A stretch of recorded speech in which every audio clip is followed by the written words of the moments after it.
Hello' hello' সকলোৰে নিশ্চয় ভাল। আজিৰ ব্লগটো আৰম্ভ কৰিছোঁ। এতিয়া সময় হৈছে 2:30।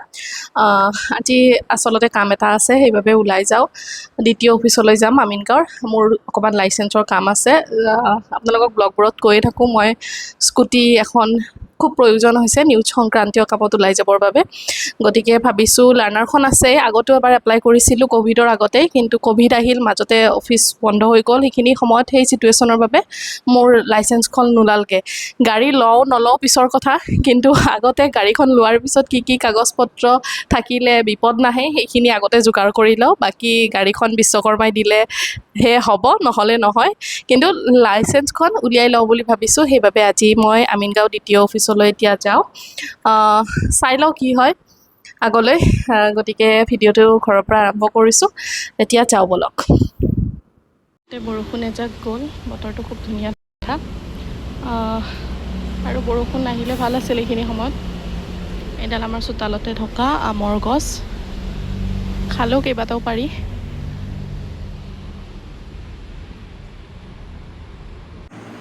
ৰাস্তাৰ কিনাৰতে ঘৰ, যিহেতু গাড়ী মটৰ বহুত চাই চিটি পাৰ হ'বলগীয়া হয়। আৰু ঘৰৰ সন্মুখতে দেখিছেনে এইখন পাহাৰ, খুব ধুনীয়াকৈ আচলতে পাহাৰৰ যিটো পৰিৱেশ সেইটো দেখা পায়। আৰু মই বাছতে উঠিলোঁ গুৱাহাটীলৈ যাবলৈ। গুৱাহাটী নহয়, আচলতে আমিনগাঁৱলৈ যাম। DC অফিচৰ কাষতে যিহেতু দ্বিতীয় অফিচটো, বাছতে গ'লোঁ। আৰু এনেকুৱা বতৰত কোনে কোনে ফুৰি ভাল পায় ক'বচোন। বৰষুণ দি থাকিলে বা বতৰটো সেমেকি থাকিলে আচলতে মই ফুৰি খুবেই ভাল পাওঁ, মানে ওলাই ভাল পাওঁ। যেনেকৈ ৰ'দ বা একদম মানে ফৰকাল বতৰত ওলাই যোৱাতকৈ এনেকুৱা যদি বতৰটো অলপ গোমা গোমা হৈ থাকে, চিপ চিপকৈ বৰষুণ পৰি থাকে, ওলাই যাই বিৰাট ভাল লাগে। তাৰপিছত মই পালোঁ আমিনগাঁৱৰ দ্বিতীয় অফিচ। তাৰ পৰা মই ই ৰিক্সা এখন লৈ গ'লোঁ, যিহেতু মোৰ যোৱাত পলম হৈছিলে। 2:30 পিছত মাতিছিলে। তাৰপিছতে আমিনগাঁৱৰ দ্বিতীয় অফিচত কাম কৰি সোনকালে হোৱা বাবে মই উজান বজাৰলৈ গ'লোঁ, যিহেতু তাত মোৰ অকণমান বস্তু ল'বলগীয়া আছিলে এখন দোকানৰ পৰা।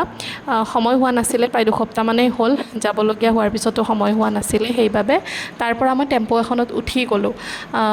পটপট হোৱা বাবেহে গ'লোঁ, যিহেতু ছোৱালীকো থৈ গৈছিলোঁ খুৰীমাহঁতৰ ঘৰতে, বা দেউতাক আহিব আছে চাবলৈ। সেইবাবে মই তালৈ গ'লোঁ, উজান বজাৰলৈ। আৰু এনেকৈ টেম্পোত উঠিও কেতিয়াবা ভাল লাগে, যিহেতু বেছি দূৰ নহয় ক'ব গ'লে। আমিনগাঁৱৰ পৰা উজান বজাৰলৈ ডিষ্টেঞ্চ বেছি নহয়, কিন্তু গাড়ীৰ যথেষ্ট ভিৰ থাকে। চিটি বাছকেইখনে বৰ মানে ৰখি ৰখি আহি থাকে, সেইবাবে দিগদাৰ লাগে। আৰু মই প্ৰায়ে ছোৱালীক ঘৰত এৰি থৈ যদি অকলে যাওঁ গুৱাহাটীত কিবা কামত, তেতিয়াহ'লে মই প্ৰায়ে উবেৰ ইউজ কৰোঁ। উবেৰ এপটো ইউজ কৰোঁ, বাইকতেই যাওঁ, তেতিয়া সময়টো অকণমান বাচে, যদিও পইচা অকণমান বেছিকৈ যায়। তাৰপিছতে মই উজান বজাৰৰ কামখিনি কৰি উভতিলোঁ ঘৰলৈ বুলি। আৰু দেখিছেনে ট্ৰাফিক কিমান, বহুত ভিৰ হৈছে এইকেইদিন। মানে মানুহবোৰ ধনী হৈ গৈছে, গাড়ী লৈছে সকলোৱে, সেই অনুপাতে ৰাস্তাবোৰ সৰু হৈছে, ব্ৰিজ বনাইছে, কিন্তু তথাপিতো যেন নোজোৰে, এনেকুৱা টাইপ হৈ গৈছে। তাৰপিছত মই উজান বজাৰৰ পৰা আকৌ ৰেপিডত আহিলোঁ আদাবাৰীলৈ। আদাবাৰীৰ পৰা মই আকৌ বাছত উঠিলোঁ। যিহেতু মই এনেকুৱাকৈ নিজৰ কিছুমান কাম থাকিলে পৰালৈকে মই নিজেই যাওঁ। মানুহজন যিহেতু অইন কামত ব্যস্ত থাকে, গতিকে ইমান বেছি ডিষ্টাৰ্ব নিদিওঁগৈ। যদিহে তেওঁৰ মানে একো কাম নাথাকে, তেতিয়াহ'লে তেওঁৰ লগত ওলাই অহা নহয়। মই পাৰিলে ছোৱালীক যদি চাই মই অকলেই কৰিব চেষ্টা কৰোঁ। তাৰপিছত আহিলোঁ মই আদাবাৰীৰ পৰা বাছত ঘৰ অভিমুখে। অকণমান পলম হ'ল, তথাপিতো মই ঘৰ আহি পালোঁ, কামখিনি হৈ গ'ল, মনটো শান্তি। এনেকৈ আচলতে দিনৰ অলপ সময় আপোনালোকৰ লগত শ্বেয়াৰ কৰিলোঁ। আৰু অকণমান দেৰি হ'ল আহি পাওঁতে ঘৰ, যিহেতু মোৰ অকণমান সময়ৰ খেলি মেলি হ'ল। আৰু পাব্লিক ট্ৰান্সপৰ্টত গ'লেই কিমানখিনি টাইম লাগে জানেই। দ্বিতীয় অফিচত বেছি টাইম লগা নাই।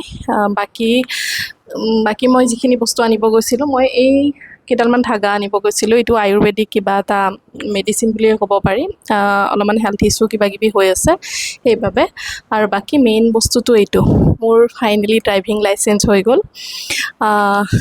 বহুত দিনৰ আচলতে এটা মানে বহুত দিনৰ পৰা ভাবি আছিলোঁ, গাড়ী যদিও এতিয়ালৈ লোৱা নাই, সেইবাবে ড্ৰাইভিং লাইচেন্সখন লোৱাৰ দিনাখনৰো ভিডিঅ'টো মই আপোনালোকৰ সৈতে শ্বেয়াৰ কৰিলোঁ। আগৰবাৰ নহ'ল মই কৈছোঁৱে প্ৰথমতে, লাইচেন্সখন মোৰ অনা নহ'লে।